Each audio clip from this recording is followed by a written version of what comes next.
Evcol. The Informant by Richard Bates.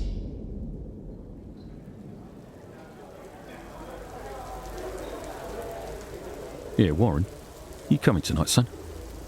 We still got that little bit of business to take care of?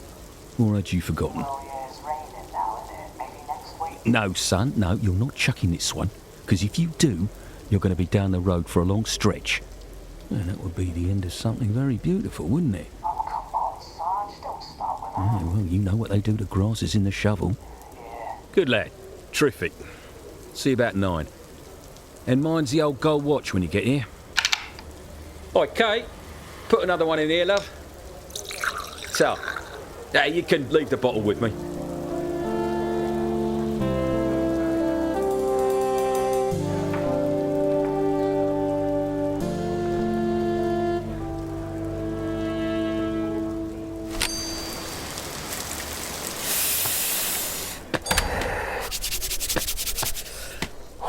You took your time, you stinking little grass. There's something wrong with your kettle, son. It's a 1:15. Oh, leave it out, Sarge. You seen the Cynthia out there? And the 8 got snarled in traffic, didn't it? Rain'll be the least of your worries if you don't stop the rabbit and come across. Oh, well, mine's a treble if you're going. Yeah, that's strong in it a bit. What is? You have to pay for your drinks when you're not law, you know. Oh, shut up, moaning. That's the trouble with your working classes these days. Moaning slags. See me? I'm one of your yuppies. Ditch the flannelette for a nice whistle and some pricey 1s and 2s off a department store up west.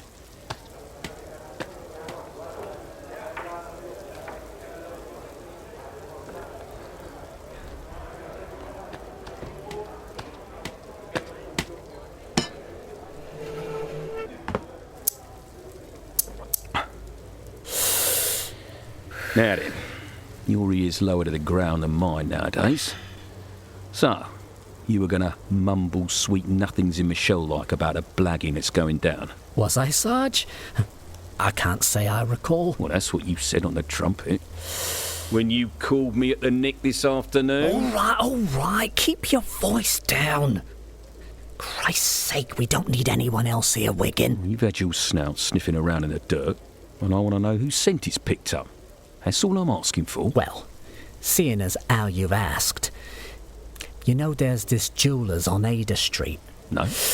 Old Man Jelly. He's not of my personal acquaintance, as you might say. Well, word is something very wicked's gonna happen to his shop on Tuesday. Oh, no, that's a crying shame, Warren. My strawberry bleeds for the poor old sod. But you said you had something for me on McMahon. Shh! Don't even breathe that name in here. You know, I like you, son. I wouldn't be here otherwise. But I think you've got Felicity Arkwright for me. You're just sticking up names that I could pick up on half the pubs down the commercial road. Now you're wasting my valuable with this load of dirt. Honest, Mr. Dixon, would I do that to you? We've been at this too long for me to do that to you. Come on, we got a good thing going, haven't we? Say for a moment I believe you. I want to know how Terry of our mutual acquaintance connects to this cut-price Shylock on Ada Street. Oh, this is heavy, man. Oh, cut the axe, son. Get to the bit where the fat lady sings, or where the grass proves his worth. Honest, man, I didn't come here to turn in one of London's most feared, did I? All right. I get the picture, Warren. This is a big nugget of gold you're handing me, on a silver server. Oh, you want me to romance it out of you? To sweet-talk you? To whisper sweet nothings in your shell like a brass on an all-nighter? Well, it ain't going to happen. All right? I said, all right? All right, OK, man. And if you call me man one more time, you're not on your grubby manor in Notting Hill now, Sunday. Yeah. It's time to come across, Sonny. I've got a big pile, this high, of unsolves on my desk, and some of them already fit your form nicely. OK. Oh, I seem to have finished my last little libation, Warren. Before we trim the grass, I need another. My glass is empty, you stupid little Burke. Another? Yes, Warren, another gold watch, if you please. Well, Don't seem right me buying all the drinks when what I'm giving you could get you a promotion. And all the earners that go with it. I think of it as a tax you're happy to pay on what you're about to earn. Yeah, talking of that, I still haven't had the full strength on the last job I put your way, Mr. Dixon. My insurance company cut the snitch's whack. Not down to me. Some you cop, some you lose. And you're going to cop something very unfortunate if you don't get your April to the ramp.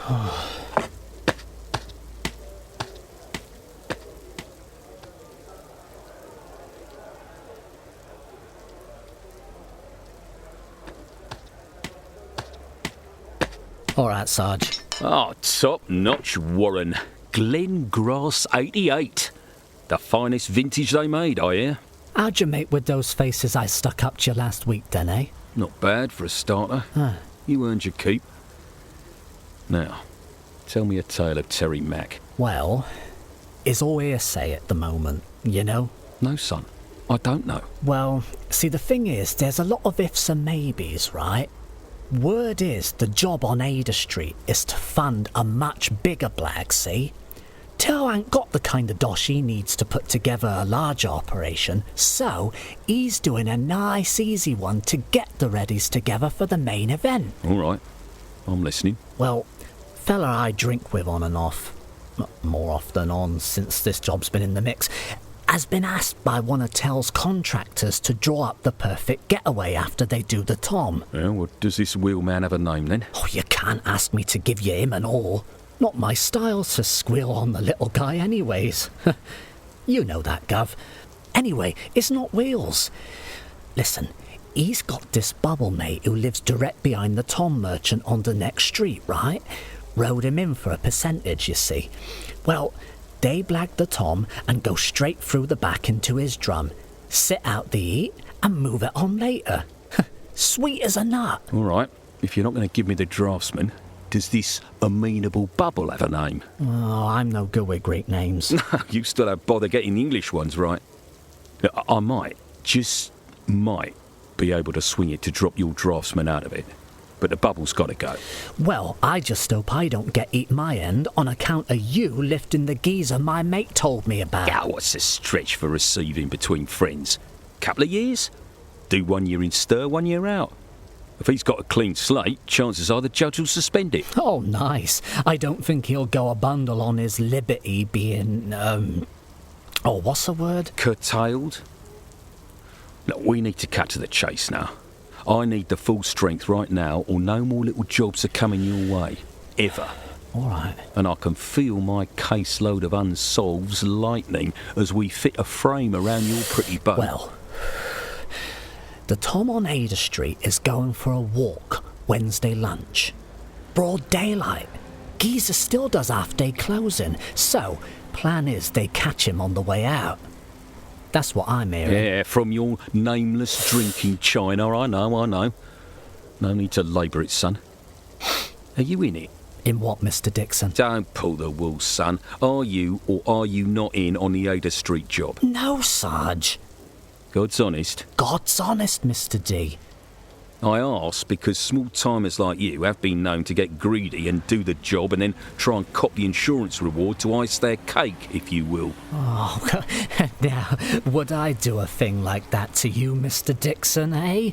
Treat you like that, I mean. No, you're whiter than white, ain't you, Tinkerbell? Oh, I wouldn't do that to you, Mr. Dixon.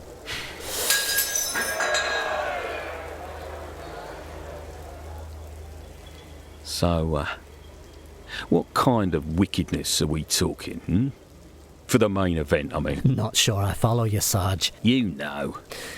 Well, you know our friend Tell has been moving out a petty... Yeah, and into the first division, yeah? Yeah. Well, I hear he's going into business supplying, what's the word they use?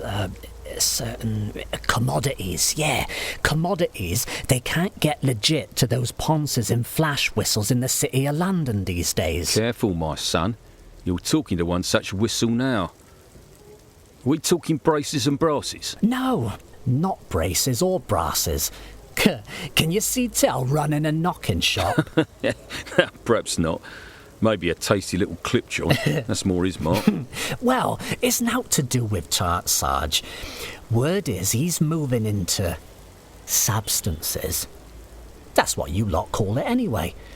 He might have a few on the game for all I know, though. Oh, it is a wicked world. Go on. Well, word is he's been muscling in on the Johnson turf down Aldgate and up Whitechapel. I thought it was all import down there now. That's more customs and excise. But if you're right and a local team is moving in for a turf war, our brothers in arms in the city constabulary won't know what spilt their tea. Yeah, Tell's really ground some brass bollocks of late. He's moving with the times, son, that's all. Bottom's falling out, the old games. You got a pension then, Sarge? They got to be putting you out soon. Don't get lemon, lowlife. You forget I got a file on you in my office. All the TICs, all the times the evidence had a walk, all the payments from the fund, not to mention several insurance companies. It don't make pretty reading, and it could so easily slip into the wrong hands any time. Oi, Mr. Dixon, you wouldn't do that. And I'm not just talking about our great organs of justice, Warren. I'm talking about villains, hard villains with long memories getting their Germans on it. All those years while they were working abroad on the Isle of Wight, thinking about who grassed them and what they were going to do to that filthy grass when they get their liberty. Yeah, think about it, Warren, but not too hard. All right.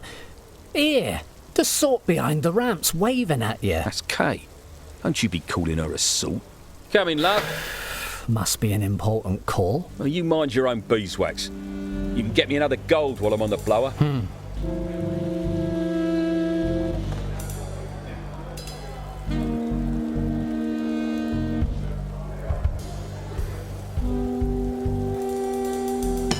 Only had I, Commissioner. Up yours, our Commissioner.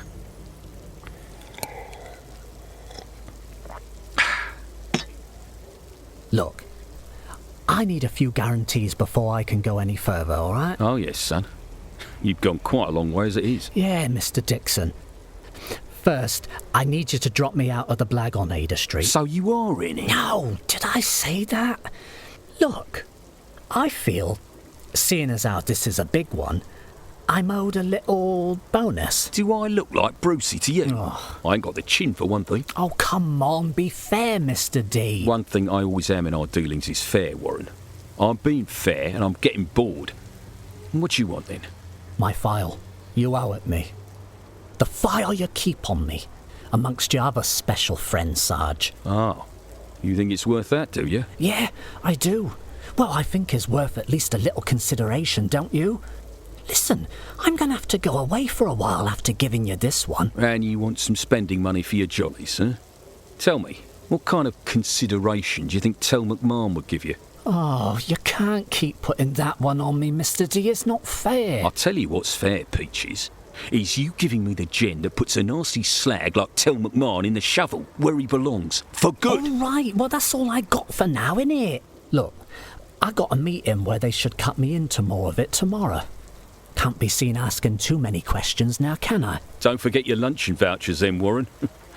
I'll be on the Circle line around 4 o'clock tomorrow afternoon. I'll expect you to join me as I get to Aldgate like the usual. That should give you enough time to spin 'em off and meet me. All right, Mr. Dixon. I'll see you then.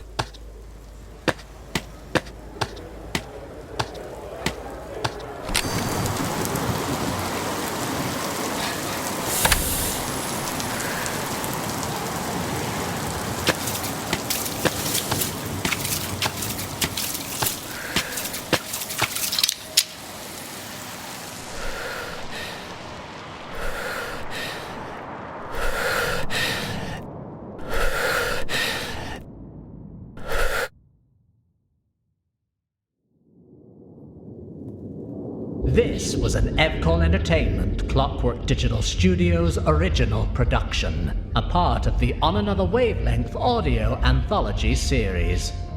Featuring the voice talents of Will Harrison-Wallace and Mitch Howell. Written by Richard Bates. Directed and produced by Simon James Collier. Co-directed by Samantha Boffin. Series created and co-produced by Adam Dechanel. Soundscape design, Zachary Elliott-Hatton.